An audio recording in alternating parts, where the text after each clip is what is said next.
इधर बीजेपी के राष्ट्रीय महासचिव कैलाश विजयवर्गीय सोमवार को बालाघाट पहुंचे। यहां उन्होंने बालाघाट विधानसभा के कार्यकर्ता सम्मेलन और मंत्री गौरीशंकर बिसेन के स्वागत समारोह में हिस्सा लिया। कैलाश विजयवर्गीय ने कहा कि बिसेन उनके बड़े भाई हैं और उनके फिर से मंत्री बनने से महाकौशल में बीजेपी को मजबूती मिलेगी। विजयवर्गीय ने कार्यकर्ताओं को जीत का मंत्र भी दिया है। उनसे बात की बंसल न्यूज के विशेष संवाददाता निशांत बिसेन ने। भारतीय जनता पार्टी के कार्यकर्ता सम्मेलन में हिस्सा लेने के लिए बीजेपी के राष्ट्रीय महासचिव कैलाश विजयवर्गीय जी बालाघाट पहुंचे हुए हैं। कैलाश जी, बालाघाट में आपका सबसे पहले स्वागत है। आज बड़ा मौका है बालाघाट जिले के लिए, क्योंकि गौरीशंकर बिसेन जी एक बार फिर से मंत्री बने हैं और आज ही के दिन आपका भी बालाघाट आगमन हुआ है। जिस तरीके से बिसेन साहब को मंत्रिमंडल में लिया गया है, महाकौशल बहुत महत्व रखता है, 38 सीटें यहाँ से आती हैं, तो हम आगे की किस तरीके की रणनीति देखें? देखिए, गौरी भाऊ हमारे बहुत समर्पित कार्यकर्ता हैं और ऐसा है कि उनकी विशेषता ये है कि जाही विधि राखे राम ताही विधि रही है। मैंने उनके चेहरे पे कभी शिकन नहीं देखी। एक आदर्श कार्यकर्ता कैसा होता है, ये गौरी भाऊ को देखना तो देख सकते हैं। पार्टी जो निर्णय ले उसको स्वीकारना बड़े दिल के साथ और पार्टी के साथ जुड़ के काम करना, ये अगर किसी से सीखना हो तो गौरी भाऊ से सीखना है।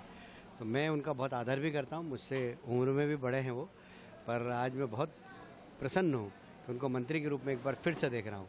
वो मंत्री भी रहे तो उन्होंने बहुत ईमानदारी से काम किया, जो विभाग दिया उस विभाग में अच्छा काम किया और इसलिए पूरे इस क्षेत्र के वे आदर्श नेता हैं। बिल्कुल। कार्यकर्ताओं को क्या संदेश देंगे? बहुत कम वक्त बचा है, इंच इंच की लड़ाई है, और यहाँ पर आप कौन सा वो बूस्टर देंगे जिससे कार्यकर्ता फील्ड में जाए? देखिए, भारतीय जनता पार्टी का कार्यकर्ता आज कहीं पर भी जाए, आप किसी भी गाँव का सर्वे कर लीजिए, 85% ग्रामीणों को प्रदेश की योजनाओं का या केंद्र की योजनाओं का लाभ मिल रहा है।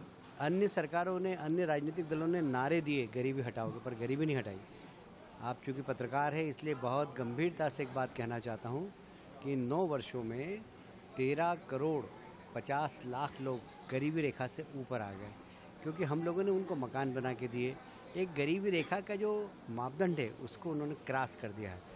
ये सब गरीब कल्याण योजनाओं के द्वारा ही संभव हुआ, चाहे केंद्र की सरकार की योजना हो, चाहे प्रदेश सरकार की योजना हो।